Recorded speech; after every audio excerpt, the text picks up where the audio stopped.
দর্শক, আমাদের সমাজে একটা আলোচনা কিন্তু রয়েছে, একটা আলোচনা মোটামুটি প্রতিষ্ঠিত হয়ে পড়েছে। সেটা হচ্ছে যে আগামী নির্বাচন প্রফেসর ইউনূসের সরকারের অধীনে হবে কি হবে না, সেই প্রশ্নে অনেকেই মনে করেন যে আগামী নির্বাচন প্রফেসর ইউনূস সরকারের অধীনে হবে না। আগামী নির্বাচনের জন্য, নির্বাচন অনুষ্ঠান সম্পন্ন করার জন্য নতুন আর একটা সরকারের আবির্ভাব ঘটতে পারে। কিন্তু এর মাঝে এই আলোচনা যখন চলছে, তখন নানা রকমের রাজনৈতিক উত্থান পতন, মানে টানাপোড়েন আমরা এগুলো দেখছি। সাম্প্রতিক সময়ে সেনা প্রধানের সঙ্গে প্রধান বিচারপতি, মহামান্য রাষ্ট্রপতি এবং প্রধান উপদেষ্টার যে সাক্ষাৎ, সেই সাক্ষাৎকে কেন্দ্র করেও রাজনৈতিক পরিস্থিতি একটু অন্যরকম হাওয়ার দিকে গেছে, অন্যরকম হাওয়া বইতে শুরু করেছে রাজনীতিতে, সেরকমটাও মনে হচ্ছে। অনেক দিন থেকে আটকে থাকা সেনাবাহিনীর যে অফিসারদের বিভিন্ন ধরনের প্রমোশন, বিভিন্ন দায়িত্ব বন্টন, যে ফাইলটা প্রধান উপদেষ্টার দপ্তরে আটকে ছিল, সেই ফাইলটা প্রধান উপদেষ্টা ছেড়ে দিয়েছেন, অনুমোদন দিয়ে দিয়েছেন। আজকেই আমরা দেখলাম যে কুমিল্লা এবং সাভারে সেনাবাহিনীর যে জিওসি পরিবর্তন করে দেওয়া হয়েছে। এছাড়া সেনাবাহিনীর বিভিন্ন পদে নানা রকমের পরিবর্তন এসেছে এবং অনেকে বলছেন যে এটা সেনাপ্রধান যেভাবে এই মানে রদবদলটা চেয়েছেন, সেইভাবেই প্রধান উপদেষ্টা অনুমোদন দিয়েছেন। সেই ক্ষেত্রে প্রধান উপদেষ্টার সঙ্গে সেনাপ্রধানের যে দূরত্ব আমরা দেখছিলাম, সেই দূরত্ব ঘুচে গেছে। সুতরাং সংকট সমাধান হয়ে গেছে। সুতরাং এই সরকারি ফাংশন করবে এবং এই সরকারি সুষ্ঠু একটা নির্বাচন দিয়ে পরবর্তী সরকারের হাতে ক্ষমতা হস্তান্তর করবে। এই রকম আভাস যখন আমরা দেখছি, যদিও নানা রকমের প্রচার প্রপাগান্ডা গুজব রয়েছে যে সেনাপ্রধান রাষ্ট্রপতিকে দিয়ে জরুরি অবস্থা জারি করানোর চেষ্টা করছেন, এরকম গুজব যারা ছড়াচ্ছে তারা কারা, এটা তো আপনারা খুব ভালোই জানেন। কিন্তু এর মাঝে নতুন একটা চমক আসলো। নতুন চমক যেটা হচ্ছে যে শুধু একটা না, একাধিক, অন্তত দুইটা সরকার আগামী নির্বাচনের আগে আসতে পারে, এরকম তত্ত্ব সামনে আনা হলো। হঠাৎ করে কি হলো যে একটা নয়, দুইটা সরকারও নির্বাচনের আগে আসতে পারে, এরকম ঘটনা ঘটবে? একটু বোঝার চেষ্টা করবে, এই ভিডিওতে থাকবেন পলিটিক্স টিভির নিয়মিত আয়োজনে।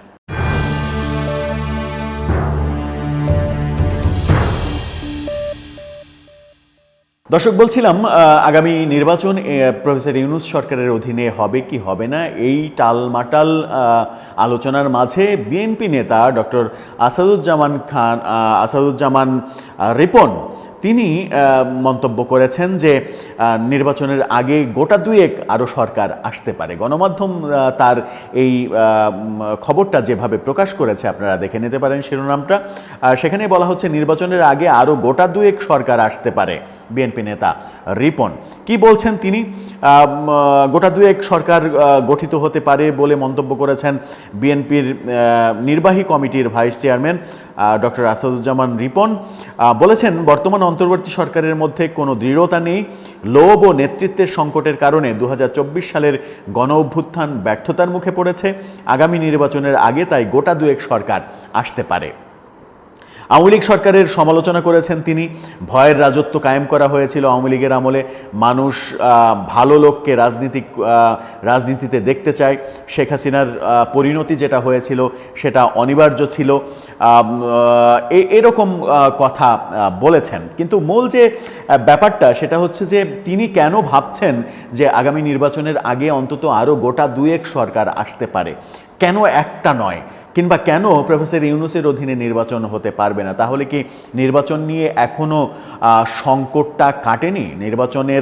নির্বাচনকালীন সরকার ব্যবস্থা নিয়ে সংকটের মধ্যে কি আমরা আরও গভীরভাবে পড়ে গেলাম? কিংবা বিএনপি মনে করছে কি যে প্রফেসর ইউনূসের এই সরকার আদতে নির্বাচন করতে পারবে না? কিংবা এখনও কি তাদের মনের মধ্যে সন্দেহ রয়েছে যে আগামী নির্বাচন এই সরকার ফেব্রুয়ারিতে করবে না? সেরকম সংশয় কি তাদের মনের মধ্যে রয়েছে?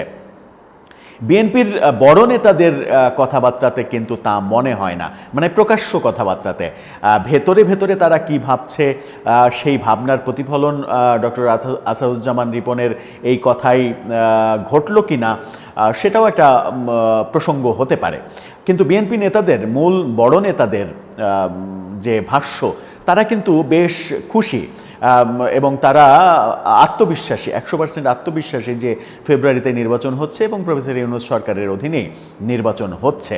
তাহলে কি মানে ডালমেকুস কালা হ্যাঁ, ভেতরে কি সত্যিই কোনো সংকট এখনও থেকে গেছে এবং সেই সংকটটা নানা দিক থেকে তৈরি করার চেষ্টা হচ্ছে? সাম্প্রতিক সময়ে নুরুল হক নূরের যে ঘটনা, সেই ঘটনাটাকে এখন পর্যন্ত যারাই কথা বলছেন বেশিরভাগই এটাকে ষড়যন্ত্র তত্ত্ব হিসেবে সামনে নিয়ে আসছেন, যে এটাকে নির্বাচন বানচালের কিংবা নির্বাচন ঢিলে করার ষড়যন্ত্র। সেই ষড়যন্ত্রে নুরুল হক নূর নিজেও জড়িত কিনা সেই প্রশ্ন তো তখন উঠে আসে, কারণ তিনি মার খেয়ে আইসিইউতে চলে যাবেন এবং তার মাধ্যমে একটা ষড়যন্ত্র বাস্তবায়ন করবেন। এটা কেমন শোনায় না? এটা কেমন যেন বেখাপ্পা শোনায়। সব মিলিয়ে এই ভেতরে কি হচ্ছে, ভেতরে কি আছে সেটা কিন্তু বোঝা যাচ্ছে না। যদিও একটা ব্যাপার নিশ্চিত যে নির্বাচনের আগে আগে এই সরকারের মধ্যে একটা বড় পরিবর্তন হবে। সরকারের মধ্যে যারা বিতর্কিত, যারা রাজনীতি সংশ্লিষ্ট, বিশেষ করে 2 জন ছাত্র উপদেষ্টা, আরও একাধিক উপদেষ্টা সরকারে নির্বাচনকালীন সরকারে থাকবেন না, এরকম আভাস কিন্তু বেশ কিছুদিন আগে আসিফ মাহমুদ সজীব ভূঁইয়া দিয়েছেন এবং তিনি নিজেও যে থাকবেন না সেটাও বলেছেন। সম্ভবত আসিফ মাহমুদ সজীব ভূঁইয়া তিনি নির্বাচনও করবেন, ঢাকার একটা আসন থেকে তিনি নির্বাচনের চেষ্টা করছেন এরকমটা শোনা যাচ্ছে।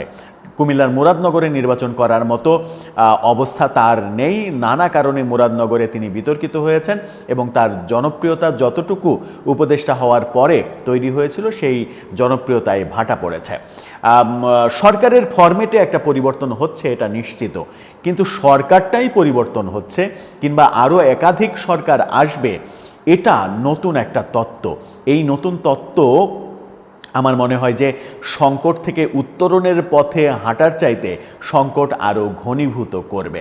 দর্শক, আপনারও কি তাই মনে হয়? ডক্টর আসাদুজ্জামান রিপন যেভাবে বলতে চাইলেন যে আরও গোটা 2 সরকার আসবে, এটা তার কেন মনে হলো? আপনারই কি তাই মনে হয় যে নির্বাচনের আগে একাধিক সরকার কিংবা অন্তত একটা সরকার তো আসবেই, প্রফেসর ইউনূসের এই সরকার নির্বাচন করতে পারবে না? আপনার মতামত জানিয়ে লিখতে পারেন আমাদের কমেন্ট বক্সে।